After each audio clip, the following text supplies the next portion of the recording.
बच्चों, welcome back to my channel. तो बच्चों, आज हम करने वाले हैं क्लास 12 का बीएसटी। फर्स्ट चैप्टर मैंने आपको करा दिया था। आज हम करेंगे chapter number 2, principles of management. ठीक है बच्चों, चलिए स्टार्ट करते हैं बच्चों। पहले हम देखते हैं इसका मीनिंग क्या होता है। सबसे पहले प्रिंसिपल ऑफ मैनेजमेंट जानने के लिए आपको जानना पड़ेगा व्हाट इज प्रिंसिपल। भैया देखो, बहुत ही आसान तरीका है। कोई भी स्टेटमेंट अगर आपको बताए, उसका ट्रुथ, सच्चाई बताए और कॉज एंड इफेक्ट रिलेशनशिप को समझाते हुए, उसको बोलते हैं प्रिंसिपल। यानी refers to a statement which reflect the fundamental truth. यानी कोई भी स्टेटमेंट जो रिफ्लेक्ट करे उसका fundamental truth about some phenomena, कोई भी फिनोमिना हो चाहे आपका, अबाउट या based on cause and effect relationship. यानी अगर कोई पूछे what do you mean by principle, भाई साहब सबसे पहले होना चाहिए उसमें कॉज एंड इफेक्ट रिलेशनशिप। वो आपको बताएगा कोई फंडामेंटल ट्रुथ और वो किसी भी फिनोमिना का हो सकता है। ठीक है, चाहे वो मैनेजमेंट का प्रिंसिपल हो, चाहे कोई साइंस का प्रिंसिपल। ओके, अगर मैं बात करूं बच्चों अब what do you mean bye fundamental principle, यानी ये जो फंडामेंटल प्रिंसिपल्स आपके होंगे, ये भी आपको कुछ फंडामेंटल ट्रुथ बताएंगे, बेस्ड होंगे ये कॉज एंड इफेक्ट रिलेशनशिप पे। और किसके बारे में बात करेंगे, इस फिनोमिना की जगह क्या आ जाएगा बच्चों, आप यहां उठ के आ जाएगा मैनेजमेंट। देखते हैं, the management principle are statement और फंडामेंटल ट्रुथ। सबसे पहले वर्ड नोट करें बच्चों यहां पे, guidelines for taking managerial decision and action. किस किस के लिए बच्चों, डिसीजन और एक्शंस के लिए। मतलब यानी जो फंडामेंटल प्रिंसिपल्स आपके होते हैं, मैनेजमेंट प्रिंसिपल माने जाते हैं, जो वो आपको क्या बताते हैं, वो आपको कुछ गाइडलाइंस देते हैं जिससे कि आप अपने डिसीजन कर सको या अपने एक्शंस ले सको। यानी एक तरीके से जब आप मैनेजमेंट की बात कर रहे हो तो मैनेजमेंट आपको बता रहा है कि भाई ये काम होना है, और मैनेजमेंट प्रिंसिपल क्या बता रहा है आपको कि ये काम आपको कैसे करना है, आपको एक गाइडलाइन दे रहा है। नेक्स्ट लाइन देखिए, so we can say that management principle are broad and general guidelines. General guidelines है for decision making and behaviour of managers. अगर मैं बहुत शॉर्ट में आपसे बात करूं, क्वेश्चन आता है what do you mean bye principles of management. पहले समझाइए उसको प्रिंसिपल क्या होते हैं। भाई प्रिंसिपल का मतलब जो आपको बताएं फंडामेंटल ट्रुथ, एक ऐसी स्टेटमेंट होती है जो बेस्ड होती है कॉज एंड इफेक्ट रिलेशनशिप पे। जब मैं बात करूंगा मैनेजमेंट प्रिंसिपल्स की, तो अब वो ऐसी गाइडलाइंस आपको दे रहा है जिससे कि आप कुछ एक्शन ले सकें, कोई डिसीजंस ले सकें, और जो मैनेजर का बिहेवियर है, क्योंकि मैंने आपको बताया जो मैनेजमेंट होता है ये स्टडी करता है बिहेवियर को भी, तो उसके बिहेवियर को जान सके। इसी को बोलते हैं आप मैनेजमेंट के प्रिंसिपल्स। ठीक है जी, अगला देखिए बच्चों स्लाइड। नेचर देखो बच्चों, क्वेश्चन आए आपको लिखने के लिए नेचर, फीचर या कैरेक्टरिस्टिक, ये बिल्कुल आपकी तीनों चीजें सेम है, और जो मैंने आपको पीछे बताया उसको जस्ट आपको अप्लाई करना है। जैसे मैं आपसे बात करूं, जो साइंस के प्रिंसिपल होते हैं वो क्या होते हैं, वो प्रिंसिपल जो चेंज नहीं होते और यूनिवर्सली एक्सेप्टेड होते हैं। सेम यहां पे आएगा, क्योंकि हम बात कर रहे हैं मैनेजमेंट के प्रिंसिपल्स की। पहला हो गया बच्चों यूनिवर्सल एप्लीकेशन। मैंने आपको इसका वर्ड का मतलब समझाया था, परवेसिव। परवेसिव का मतलब क्या होता है बेटा, हर जगह मौजूद रहेगा ये, हर ऑर्गेनाइजेशन पे, चाहे वो स्मॉल ऑर्गेनाइजेशन हो, मिडिल हो, बिग हो, वेरी लार्ज हो, कहीं पे भी लगेगा आपके, चाहे वो प्रॉफिट ओरिएंटेड हो, चाहे वो एनपीओ हो, तो सब पे लगेगा बच्चों ये मैनेजमेंट का प्रिंसिपल। सेकंड देखिए बच्चों, जर्नल गाइडलाइंस। इसका जर्नल गाइडलाइन, मैनेजर को जस्ट एक गाइडलाइन मिल रही है, ये स्पेसिफिक नहीं होती कि आपको बताएगा कि मैं इस प्रॉब्लम में फंस गया, मेरा प्रोडक्शन कम हो रहा है तो मैं कैसे लेके जाऊं। नहीं, ये आपको बताएगा एक जनरल गाइडलाइन कि भाई अगर आपका प्रोडक्शन कम है, आपके प्रोडक्शन में कोई दिक्कत है, तो आप ये गाइडलाइंस फॉलो कर सकते हैं। तो do not offer readymade solution. यहाँ पे एमसीक्यूज भी आते हैं कि जो हमारे प्रिंसिपल्स होते हैं क्या वो रेडीमेड सॉल्यूशंस आपको देते हैं, answer is no, they provide general solutions. First is, अगर मैं बात करूं ब्लॉक की, first is universal, second is general, third देखिए बेटे form by practice and experiments. जो मैनेजमेंट प्रिंसिपल्स होते हैं वो रातों रात डेवलप नहीं होते। क्यों नहीं होते भाई? कोई भी प्रिंसिपल अगर डेवलप होता है तो उसके पीछे क्या होता है बच्चों? लगातार प्रैक्टिस। ओके, और क्या होता है बच्चों? एक्सपेरिमेंट। कैसे? जैसे कि अगर मैं प्रोडक्शन की बात करूं, एक मैनेजर ने पूरा एक गाइडलाइंस फॉलो करा और उसने जब डिसीजन लिया कि कैसे मैं अपनी प्रोडक्शन बढ़ा सकता हूं, कैसे मैं कोऑर्डिनेशन कर सकता हूं, कैसे मैं स्टाफिंग कर सकता हूं, तो ये क्या हो गया? जनरली एक्सेप्टेड, यानी जनरल है, यूनिवर्सल है, और लगातार एक्सपेरिमेंट से ये अच्छे होते जाते हैं। क्या लिखा है बच्चों? Not developed overnight, evolve in deep observation and repeated experiments. मतलब करत करत अभ्यास के जलमति होत सुजान। सेम तरीका बेटे, यानी अगर आप बात कर रहे हैं प्रैक्टिस और एक्सपेरिमेंट की, लगातार अगर इसकी प्रैक्टिस करेंगे आप, practice makes a man perfect. वही वाला प्रिंसिपल यहां पे लगेगा। अगला क्या होता है बेटे? It's flexible. फ्लेक्सिबल का मतलब क्या हो गया भाई? जो लिख दिया ये नहीं कि उसी के पीछे जाना है। अगर लिखा हुआ है कि अगर आपको स्टाफिंग करनी है तो आपको सुबह 10 बजे से लेके 2 बजे तक इंटरव्यू कंडक्ट करना है। आप ऐसी जगह पे जाके इंटरव्यूज कर रहे हैं जहां पे दिन ही निकलता है 2-3 बजे, या रात की शिफ्ट हो रही है, लोग उठते ही नहीं है, तो आपके जितने भी प्रिंसिपल्स होंगे दैट शुड बी फ्लेक्सिबल। यानी अगर वो मॉडिफाइड अगर आप कर सकते हैं, उन्हें फ्लेक्सिबली यूज कर सकते हैं, तो वो माने जाएंगे आपको बच्चों, ये है आपके नेचर। तो 4 नेचर हमने बात करी। फर्स्ट क्या करा बेटा मैंने? अगर ब्लॉक की बात करूं, first is universal, second is journal, third is experiment, and fourth is flexible. ठीक है जी, चलिए अगला देखो बेटा। आई होप 4 समझ में आ गए होंगे आपके। फिफ्थ देखे बेटे, बिहेवियर इन नेचर। मैनेजमेंट का काम क्या होता है? अगर मैंने आपको लास्ट क्लासेस में चैप्टर 1 कराया था तो मैंने आपको समझाया था कि 3 तरीके के मैनेजमेंट होते हैं आपके, टॉप मैनेजमेंट, मिडिल मैनेजमेंट और लोअर लेवल मैनेजमेंट। अब क्या होगा? काम किसको करना है? काम करना है लोअर लेवल को, करवाना किसको है? मिडिल लेवल को, और प्रॉफिट कौन लेगा? Top management. तो जो प्रिंसिपल्स आपके होते हैं वो इस नेचर के होते हैं कि वो एम्प्लॉयज को, जो वर्कर्स हैं, उन्हें मोटिवेट कर सकें, और कैसे मोटिवेट कर सकें कि वो अपने पर्सनल ऑब्जेक्टिव और ग्रुप ऑब्जेक्टिव को पूरा कर सकें। पढ़ते हैं बच्चों।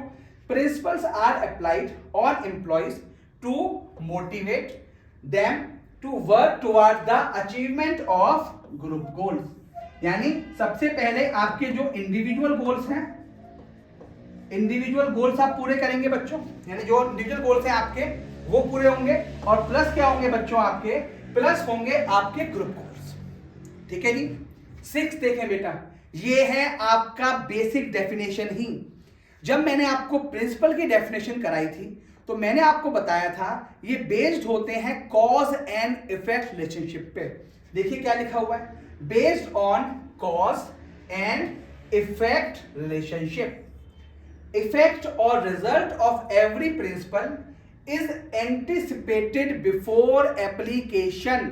फिर वर्ड बोलो बेटा, बिफोर एप्लीकेशन। आप कोई भी प्रिंसिपल फॉलो कर रहे हैं तो अगर आप प्लानिंग, अगर याद कीजिए प्लानिंग करते हुए आप क्या करते थे? प्लानिंग करते हुए आप जिस पोजीशन में हैं या जहां पे आप हैं, जिस स्टेज में, आपको वो पता होता था, और आपको पता होता था desired result. Same to same principle में, यानी कॉज एंड इफेक्ट रिलेशनशिप, किस लिए आप प्रिंसिपल लगा रहे हो और इसका इफेक्ट क्या होने वाला है, is called cause and effect relationship. Last one is contingent.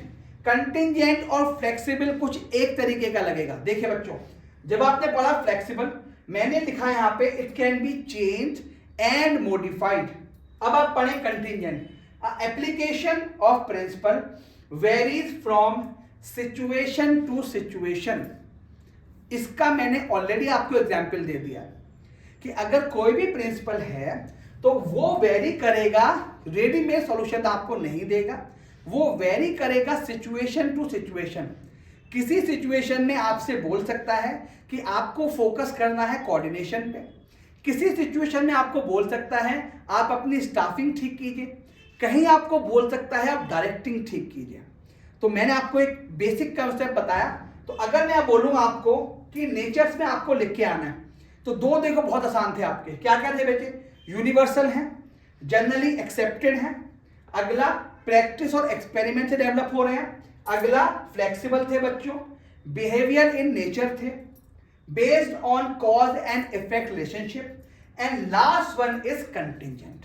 तो अगर इस पूरे टॉपिक को मुझे खत्म करना हो तो मैं क्या कह सकता हूं बच्चों आपसे कि इसमें 3 वर्ड बहुत क्रूशियल हैं।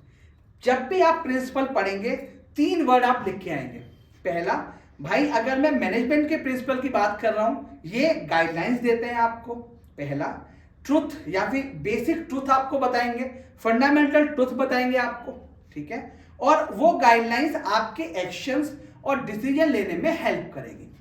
Next question is significance and importance of management principle. आपने मीनिंग पढ़ी, आपने इसके बच्चों, आपने नेचर पढ़ी, उन दोनों को मिक्स करें और आपको मिलेगा बच्चों आपका इंपॉर्टेंस। कैसे मिलेगा बच्चों? फर्स्ट देखिए बेटे, providing managers with useful insight into reality. देखिए बच्चों क्या लिखा हुआ है, इनटू, मतलब ये जो मैनेजर्स की इंटेलिजेंस लेवल है उसको इंक्रीज करती है, और इंक्रीज भी ऐसे नहीं, एफिशिएंटली भी और इफेक्टिवली भी। कैसे? Providing managers with useful insight into reality. कैसे भाई? अगर कोई मैनेजर कहीं पे फंस गया, जैसे आप भी होता है बेटा, ध्यान सुनना, अगर आपको स्टडी कर रहे हो है ना, और स्टडी करते करते आप इस चैप्टर भी फंस गए, आपको चैप्टर नहीं समझ में आया, क्या करते हो बेटा? उदास होकर बैठ जाते हो, नहीं आया समझ में, कैसे? ऐसे करते हो? क्या करते हो? आप स्कूल में पूछते हो, ठीक है, स्कूल में नहीं समझ में आ रहा, आप अपने कोचिंग में पूछते हो, कोचिंग में भी नहीं समझ में आ रहा, किसी सीनियर से डिस्कस करते हो, भाई बहन से पूछते हो, या फिर अपना यूट्यूब देखते हो, ऐसे ही करते हो। लेकिन वो क्वेश्चन या फिर वो गाइडलाइंस आप पूरी करते हो और उस क्वेश्चन का जो आंसर था आप लेके मानते हो। सेम टू सेम मैनेजर के केस में, अगर कोई मैनेजर फंस गया, नहीं समझ में आ रहा उसको कि भाई मेरे को तो समझ ही नहीं आ रहा कैसे काम करना है, तो क्या करेगा? बैठा रहेगा वो? नहीं, same to same experience use करेगा अपना, किसी और से पूछेगा, और क्या मिली है उसको? Management principle, guidelines. उसको जनरली पता लग जाएगा कि इस प्रॉब्लम में हम कैसे सॉल्यूशन ले सकते हैं। लेकिन ये रेडीमेड सॉल्यूशन नहीं है, इसका जनरल सॉल्यूशन, कि अगर आप इस केस में फंस जाते हैं तो आप कैसे रिएक्ट करते हैं। तो first one is useful insight मिलती है इनटू रियलिटी। इसको मैं बोलूं अगर अच्छे बच्चों की तरह, इसका इंटेलिजेंस लेवल को इंप्रूव करता है। Second one, optimum utilization of resources. Sir ये वर्ड तो आपने बहुत सुना हुआ। हाँ बेटा सुना हुआ है, इसको घोट लो बेटा। घोटना समझते हो बेटा? अच्छे से घोटो, हमेशा इंपॉर्टेंस में ये आपको दिखाई देगा।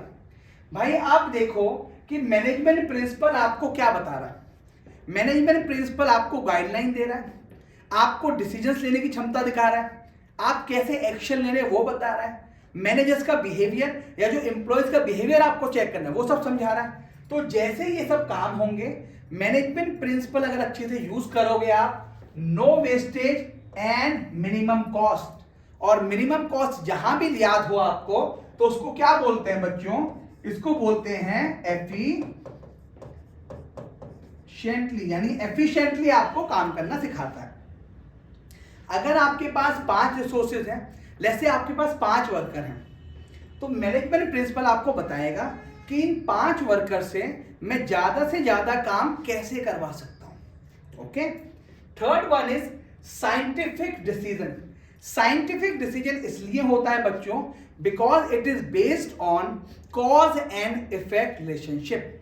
तो अगर कोई चीज फंडामेंटल ट्रूथ बता रही है आपको और वो बेस है कॉज एंड इफेक्ट रिलेशनशिप पे, तो वो क्या होगी बच्चों? हमेशा जो डिसीजन देगी आपको वो देगी साइंटिफिक डिसीजन। मैंने आपको इसीलिए हेडिंग के साथ साथ एक एक वर्ड वहां पे पंच करा हुआ है, जिससे कि आपके दिमाग में बैठ जाए और एग्जाम में जो आपका आंसर आप करो इसी के इर्द गिर्द करके आए आप। कई बार आपको हेडिंग्स याद होते हैं, रट्टे मारते हैं आप हेडिंग्स के, लेकिन अंदर क्या लिखना है वो भूल जाते हो। तो इसीलिए मेरे हिसाब से आप वन लाइनर भी याद करें, जिससे कि आपको एग्जाम लिखने में आसानी है। तो 3 पॉइंट पढ़े बेटा हमने। पहला, insight into reality. Second, optimum utilization of resources. Third one, अब मैंने क्या पढ़ाया आपको, साइंटिफिक डिसीजन। ओके, अब देखते हैं बच्चों, मीटिंग चेंजिंग एनवायरमेंट रिक्वायरमेंट। भाई अगर आपने नेचर ढंग से पढ़ के आए हो, आप नेचर में मैंने आपको बताया था फ्लेक्सिबल, बताया था, तो जो भी आपके प्रिंसिपल्स होते हैं वो फ्लेक्सिबल नेचर के होते हैं। ओके, और वो कंटीजेंट होते हैं, situation to situation, person to person, organisation to organisation. ये क्या हो सकते हैं बेटा, डिफरेंट हो सकते हैं। वर्ड पढ़े आप, meeting changing environment requirement, help in bring changes. जैसे अगर मैं आपको इस समय एग्जाम्पल दूं इलेक्ट्रिक कार का, इलेक्ट्रिक कार का क्या एग्जाम्पल हुआ सर? भाई जितने भी डीजल और पेट्रोल, ये क्या थे आपके, ये ऐसे आपके कंजम्पशंस हो रहे थे कि ये आप भविष्य में इनको नहीं यूज कर पाते या ये खत्म हो जाते हैं। ओके, तो इसके लिए क्या करा गया, जो आपकी कार थी उसको इलेक्ट्रिक बना गया, यानी अब वो डीजल और पेट्रोल के बिना भी चल पाएगा, किससे, इलेक्ट्रिक से। तो अगर वो स्ट्रिक्ट होता, अगर वो स्ट्रिक्ट होता तो उस केस में क्या होता, वो चेंज नहीं कर पाता। लेकिन meeting changing environment requirement, help in bring changes, आप इससे चेंजेस कर सकते हैं। अगला देखिए बच्चों, इफेक्टिव एडमिनिस्ट्रेशन। किसी भी कार्य को करने के लिए कौन करते हैं बेटे काम, ये करते हैं आपके मैनेजर्स। मैनेजर्स आपको डायरेक्ट करता है, मैनेजर्स आपके काम करवाता है। तो अगर वो जो मैनेजमेंट प्रिंसिपल है उसको अच्छे से फॉलो करेगा तो वो क्या करेगा बेटा, कहाँ गया बच्चों, है top level to take various decisions, decisions ले पाएंगे। यानी जो टॉप मैनेजमेंट होगा वो मिडिल को बोलेगा कि भाई साहब काम कराइए, मिडिल किसको बोलेगा बच्चों, वो बोलेगा लोअर लेवल को कि भाई साहब काम करिए। तो ये एक पूरा का पूरा एडमिनिस्ट्रेशन, एक तरीके से आप ऐसे मान के चलो बेटा, एक तरीके से मैं कैसे बताऊं आपको, जैसे आप जब आप टाइम कंस्टेंट होते हैं, जैसे आपको 7 दिन में बीएसटी के 4 चैप्टर खत्म करने हैं। ओके, तो जब आपके पास एक पूरा परफॉर्मा होता है कि भाई मेरे पास अब ऑप्शन नहीं है, तो आपका जो टाइम करने का तरीका होता है, पढ़ने का तरीका होता है, वो बहुत क्या होगा बेटा, स्ट्रेट फॉरवर्ड। सेम तरीके से यहाँ पे अगर आपके पास एक पर्टिकुलर गाइडलाइंस है कि आपको इस गाइडलाइंस के अंदर काम करना है ना, यानी जब कहीं ऑफिस पे जाते हो आप, ध्यान आया बेटा कि जब किसी मंदिर जाते हो आप तो क्या करते हो, सबसे पहले मंदिर में बाहर जाके अपने शूज उतारते हो, क्यों, एडमिनिस्ट्रेशन, समझ रहे हो। अंदर जाते हैं आप तो मंदिर का घंटा बजाते हैं, आप बजाते हो बेटे, क्यों, एडमिनिस्ट्रेशन। सेम टू सेम यहाँ पे। तो जिस बिजनेस ऑर्गेनाइजेशंस में मैनेजमेंट प्रिंसिपल अच्छे से एग्जीक्यूट हो रहे होंगे, वहां पे टॉप मैनेजमेंट मिडिल मैनेजमेंट को आसानी होती है डिसीजंस लेने में। 6 one is fulfilling social responsibilities. As a manager हमारी रिस्पॉन्सिबिलिटी होती है 3, अगर आपको याद आता हो बेटा। पहला, पर्सनल ऑब्जेक्टिव, जो पर्सनल चीजें हैं मुझे वो पूरा करना है। सेकंड, मुझे क्या करना है बेटा, ग्रुप ऑब्जेक्टिव, मुझे वो पूरा करना है। Third one is social responsibilities, यानी मुझे क्या करना है बेटा, ऐसे काम करने हैं जिससे मैं, जैसे इसको मैं बता सकता हूं आपको बच्चों, क्वालिटी प्रोडक्ट देना, कंज्यूमर को क्वालिटी प्रोडक्ट दो आप, है ना, खुश हो जाएगा वो। और क्या करो बेटा, कंज्यूमर को कम दाम पे माल बेचो, कंज्यूमर खुश हो जाएगा, है ना। और कोई भी आप काम करो उससे सोसाइटी को कम से कम नुकसान हो, यानी आपका वेस्टेज नहीं हो रहा, आप पॉल्यूशन नहीं कर रहे।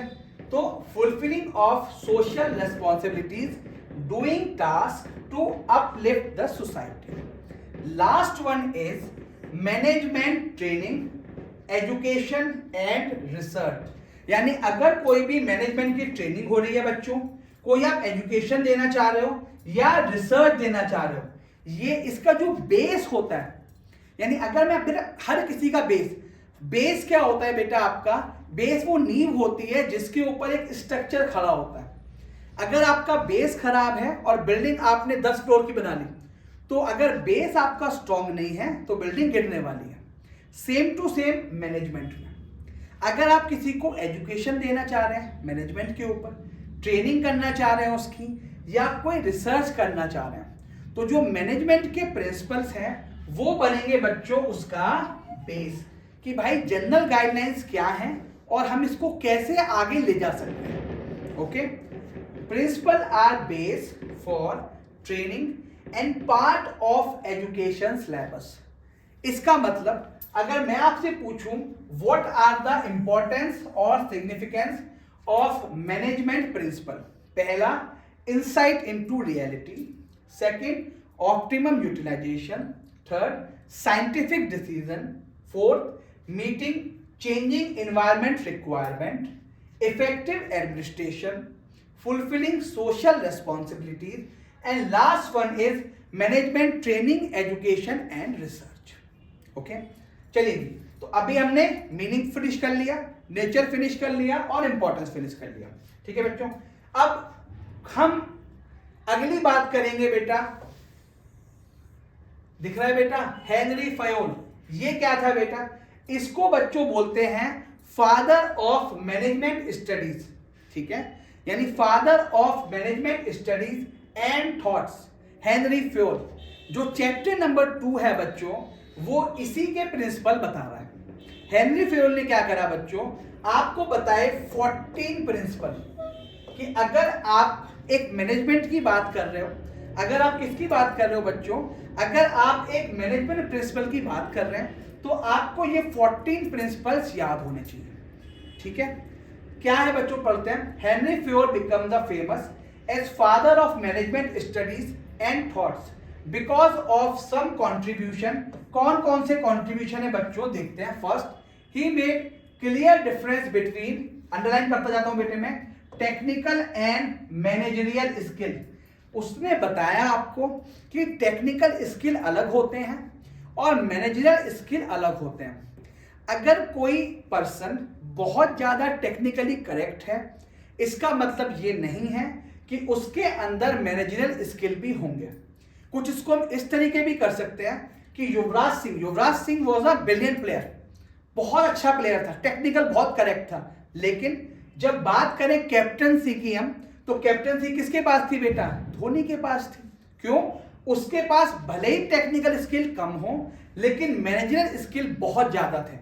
What is managerial skill, behaviour, कैसे आपको बिहेवियर चेक करना है और कैसे आपको लोगों को लेके चलना है। तो अगर हम धोनी की बात करें यहाँ पे, तो धोनी ने तीनों ऑब्जेक्टिव पूरे करे। पहला अपना पर्सनल ऑब्जेक्टिव, दूसरा ग्रुप ऑब्जेक्टिव और तीसरा सोशल ऑब्जेक्टिव। ठीक है, तो उसने हमें बताया हेनरी फ्योल ने कि there is a difference between technical and managerial skill. अगला देखते हैं बच्चों, he identified the main process of management. भाई साहब चैप्टर नंबर 1 याद आता होगा आपको, हाँ सर आता है। पहले क्या होता है, प्लानिंग, फिर ऑर्गेनाइजिंग, ये एस बनाएंगे बेटे, फिर ये स्टाफिंग, फिर डायरेक्टिंग और फिर कंट्रोलिंग। सर ये जो बताया था ना सर ने, ये किसने बताया बेटा, हेनरी फ्योल। यानी उसने 2 चीजें बताई, पहली चीज याद हो जाएगी बेटा टेक्निकल, युवराज सिंह और धोनी, दूसरी 5 प्रोसेस बताई, थर्ड ही डेवलप 14 प्रिंसिपल। कितने में से बनाए बेटे, 14, which acts as guideline for managers to perform managerial activities. ठीक है, कि आप कैसे मैनेजरियल एक्टिविटीज परफॉर्म करेंगे। तो आज की क्लास में हम कुछ प्रिंसिपल देखेंगे, फिर इसको लेके जाएंगे वीडियो को नेक्स्ट पार्ट में। ठीक है, चलिए जी फर्स्ट पार्ट देखते हैं बच्चों। पहला, वाह सर वाह क्या मजा आया इसमें, फयोल प्रिंसिपल ऑफ मैनेजमेंट। और देखिए बच्चों फर्स्ट देख के आप इतना खुश हो जाओगे, करोगे वाह वाह। डिवीजन ऑफ वर्क, भाई साहब कोई भी काम अगर आप करना चाह रहे हो, समझ रहे हो, तो वो सारा काम आप खुद ही नहीं कर सकते। और जो बार बार मैं आपको धोनी का एग्जाम्पल दे रहा हूं, मजाक में नहीं, सही में दे रहा हूं बेटे। अगर आपको कोई, देखिए सबसे पहले बताइए, ये जो मैनेजमेंट स्किल है या जो मैनेजमेंट के ऑब्जेक्टिव हैं, आप इंडिविजुअली परफॉर्म करते हो या एज अ टीम परफॉर्म करते हो, you perform as a team. That means कि जो भी आपका काम है वो प्रॉपर डिवीजन होना चाहिए, उसका छोटे छोटे सेगमेंट में डिवाइड होना चाहिए। देखिए क्या खूबसूरत बात कही है बेटा, dividing the whole work into small segment to get specialised. ये बात कह रहा है भैया स्पेशलाइजेशन की, कि अगर 4 काम आते हैं, जैसे 4 काम कौन कौन सा आ गया आपको, अगर कोई भी बंदा है 4 काम उसको करना है। एक काम करना है टैली का, एक सेल्स का, एक परचेज का और एक फाइनेंस का। समझ लो आप? तो चारों काम अलग अलग है। एक बंदा कहता है हमें सारों काम आते हैं, हमें सेल करनी भी आती है, परचेज करनी भी आती है, हम अकाउंट भी चला देंगे और लोगों से बात भी कर लेंगे। तो बेटा तुझे कुछ नहीं आता। Are you getting my point? भाई स्पेशलाइजेशन, अगर 4 काम हैं तो आप उस 4 पार्ट को डिवाइड करें 4 पार्ट में और 4 स्पेशलाइज लोगों को काम दें। तो ये था first principle, division of work. क्या बोला बेटा इसके? Positive impact. पहला देखो बच्चों, मेरा फेवरेट, स्पेशलाइजेशन, कि भाई साहब अगर कोई काम अकेला बंदा करना चाह रहा है वो वही काम करता है। जैसे परफेक्ट एग्जांपल है, एक बंदे को केवल अकाउंटिंग करनी आती है, टैली आती है, तो वो टैली कर करके हो जाएगा स्पेशलाइज्ड। एक बंदे को बात करनी आती है बाहर अपने कॉम्पिटिटर के अगेंस्ट में या अपने क्रेडिटर्स से या अपने क्लाइंट से, तो वो किस में एक्सपर्ट होगा बेटा? उसी में। सेकंड देखो बेटा, एफिशिएंसी, और एफिशिएंसी का मतलब होता है कॉस्ट सेविंग। यही मैं पॉइंट, यानी एक बंदे, अगर आपको 4 बंदों से काम कराना है मुझे, है ना, तो मैं क्या बोलूंगा, उस 4 से अलग अलग काम कराएं जिससे वो स्पेशलाइज्ड होंगे और क्या लेके आएंगे? एफिशिएंसी। अगर अब वो बता रहे हैं आपको, अगर आपने ये काम नहीं करे, ये काम आपने नहीं करा, तो क्या होगा? पहला, लैक ऑफ एफिशिएंसी, ये जो एफिशिएंसी आपको मिल रही थी ये एफिशिएंसी आपको नहीं मिलेगी। सेकंड, नो एफिशिएंसी नहीं मिलेगी। There will be a specialisation, ये जो मिल रहा था बच्चों आपको, ये भी आपको नहीं मिलेगा। Third, chances of duplication of work, एक काम को कई लोग करेंगे। जैसे अभी आपने एक बंदे को सारा काम दे दिया, परचेज मैनेजर अलग है तो कंफ्यूज रहेंगे, मुझे बोला था कि इसको बोला था, इसे बोला था कि पड़ोसी को बोला था, पड़ोसी को बोला था कि दूसरे पड़ोसी को बोला था। जहां पे स्पेशलाइजेशन होगा वहां पे हम कैसे काम करेंगे? भाई आप टैली चलाओगे, आपका काम है केवल रिसर्च करना, अगले का काम है परचेज ऑर्डर लेके आना, अगले का काम है सेल्स की बात करना, अगले का काम है फाइनेंस की बात करना, अगले का काम है क्लाइंट से बात करना। तो 6 अलग अलग लोग जो स्पेशलाइज्ड होंगे और आपकी एफिशिएंसी बढ़ाएंगे। एफिशिएंसी से क्या होगा? डुप्लीकेशन ऑफ वर्क नहीं होगा। आई होप ये रूल बिल्कुल समझ में आ गया होगा आपको। शॉर्ट में लिखा है बेटा मैंने आपको, जिसके आपके समझ में आए और इसमें बहुत कुछ लिख के आए। सेकेंड पॉइंट बच्चों, second point is authority and responsibility. बोलो फटाफट, अथॉरिटी। अथॉरिटी का मतलब क्या होता है बेटे? Power to take decision. मैंने आपको अथॉरिटी दी कि आप मेरे बिहाफ पे ये काम कर लें, मैंने आपको अथॉरिटी दी कि आप ये बुक लिख लें, मैंने आपको अथॉरिटी दी कि आप यहां आके बैठ जाएं। Is means power to take decision. Okay, and what is responsibility? Responsibility means, जो हमें पता ही नहीं है बेटा, रेस्पॉन्सिबिलिटी मींस कि जो काम आपको मिला है वो आप टाइम पे फिनिश करें। This is your responsibility. अगर मैंने आपको बोला कि आपको आज इस टैली के परचेज वाउचर दिए हुए हैं 50, आपको पूरा करना है, that means I am using my authority कि मैं आपसे काम करा रहा हूं। And what is your responsibility कि भाई आप आज ये काम पूरा करें। तो अथॉरिटी का मतलब समझ आया, रेस्पॉन्सिबिलिटी का मतलब समझ में आया।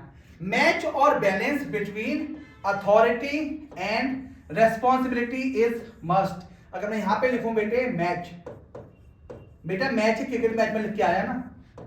मैच क्या होता है बेटा?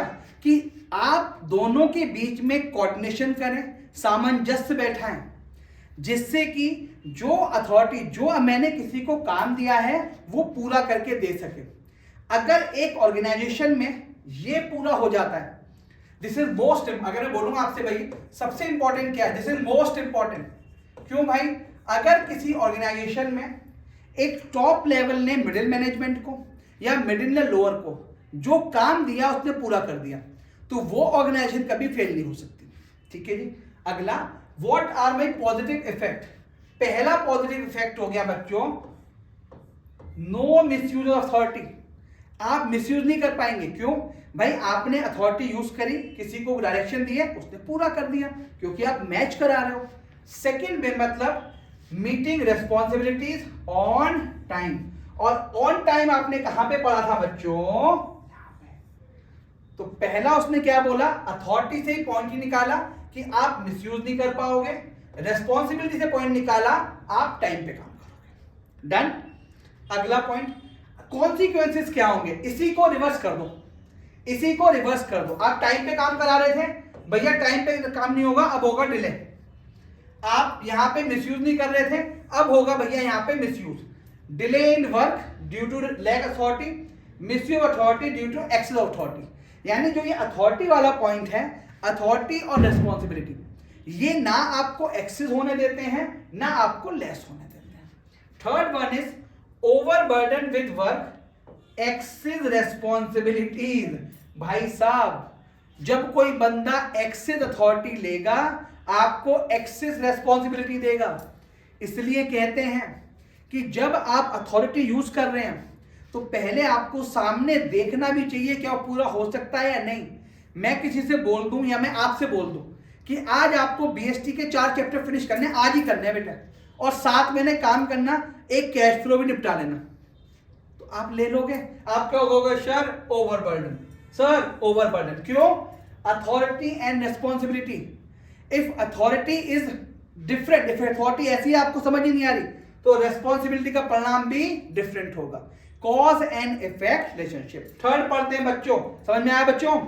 चलिए third, third is discipline.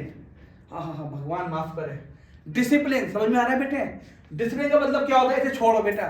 Discipline का मतलब होता है जैसे आपको बोला गया वैसे काम होना चाहिए, इट इज कॉल्ड डिसिप्लिन। मैंने आपसे बोला कि आपको क्लास में आना है 5 o'clock, तो आपको 4:55 तक पहुंच जाना चाहिए। मैंने आपसे बोला आपको लास्ट क्लास में जो होमवर्क दिया था वो आपको पूरा करना चाहिए, इट्स कॉल्ड डिसिप्लिन ना।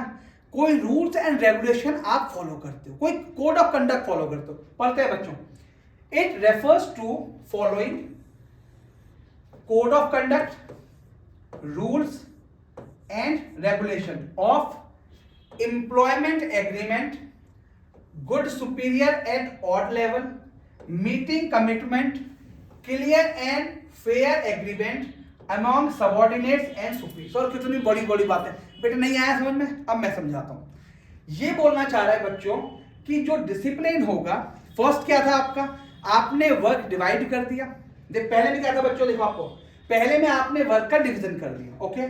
सेकंड में क्या करा बच्चों, आपने अथॉरिटी और रेस्पॉन्सिबिलिटी ले ली। अब वो कह रहा है भैया डिसिप्लिन होना चाहिए। कैसे होना चाहिए बच्चों डिसिप्लिन? आप एक कोड ऑफ कंडक्ट, अगर ऑफिस का डेकोरम है आपको पैंट शर्ट पहनना है, आप वैसे जाइए। ऑफिस का डेकोरम है कि आपको बैग लेदर का लेके जाना है या हाथ वाला, आप चल लो बेटे, टंगली हीरो बने हुए, समझ लो। फॉर्मल होके आना है, आपने जीन्स पहन रखी है बेटे। स्पेक्स अच्छे वाले पहन के आना है, स्पेक्स समझ लो बेटे, सिंपल स्पेक्स, आप गॉगल्स पहन के घूम रहे हो बेटे। तो कोई भी कंडक्ट फॉलो करना, रूल्स फॉलो करना, रेगुलेशन ऑफ एम्प्लॉयमेंट एग्रीमेंट, तो ये क्या होगा, डिसिप्लिन। वो कह रहा है भैया गुड सुपीरियर, आप जो अपने सबऑर्डिनेट्स हो उसके साथ क्या है बेटा, आपको अच्छे संबंध है आपके। Meeting commitment at all level, ये तो हम करते नहीं बेटे, ये तो मीटिंग कमिटमेंट है ना, समझ में आ रहा है बेटा? मीटिंग कमिटमेंट, जो एक बार मैं, वो नहीं है बेटा डायलॉग कौन सा था उसमें, सलमान खान का, एक बार जो मैंने कमिटमेंट कर दी फिर तो मैं अपने आप की भी नहीं सुनता, वही वाला कमिटमेंट चाहिए बेटा। तो जैसे वो वर्ड बोला था ना, वो क्या बोल रहा है, वो discipline at all level, clear and fair agreement among subordinates and superior. Done. अब देखो बेटा इसके पॉजिटिव इंपैक्ट क्या होंगे। पहला देखो बच्चों, सबसे पहले होगा सिस्टमैटिक वर्किंग। जिस ऑर्गेनाइजेशन में डिसिप्लिन है वहां बहुत मुश्किल है कि काम अनसिस्टमैटिक हो या काम बिल्कुल एकदम अवर दबर हो, बहुत सिस्टमैटिक काम होगा। और नेक्स्ट क्या है बच्चों आपका, नेक्स्ट है आपका इंप्रूव एफिशिएंसी। एफिशिएंट का मतलब आप वो टाइम पे कर पाएंगे और कॉस्ट सेव कर पाएंगे। अगला है कॉन्सिक्वेंसेस, अगर आपने वायलेशन करा, ये आपने फॉलो नहीं करा तो क्या होगा, इसी को रिवर्स करना, देखना भी बच्चों। पहला हो गया डिसऑर्डर, यानी जो अभी तक काम सिस्टमैटिक हो रहा था वो क्या हो गया बच्चों, आपका disorder. Second, wastage of resources, यानी जो आपके रिसोर्सेज थे बेटे वो शुरू हो जाएंगे वेस्ट होना। और delay in work due to absence of rule and regulation. तो अगर मैं सिंपल आपसे बात करूं बच्चों इसके पॉजिटिव इफेक्ट की, यहाँ पे इसने बोला कि भाई आप सिस्टमेटिक काम कर पाएंगे, सिस्टमेटिक वर्किंग होगी और आप एफिशिएंसी कर पाएंगे। लेकिन इसके कॉन्सिक्वेंसेज में बच्चों आपने क्या लिखा?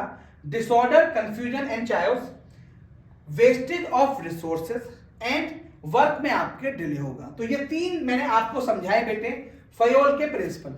अगले क्लास में मैं आपको समझाऊंगा बच्चों बाकी के 11 प्रिंसिपल, ठीक है, और कुछ हम बात करेंगे इसके अगले टॉपिक की। आई होप ये वीडियो आपको समझ में आया होगा। ऐसी वीडियोस देखने के लिए हमारे चैनल को लाइक और सब्सक्राइब करें। थैंक यू बच्चों।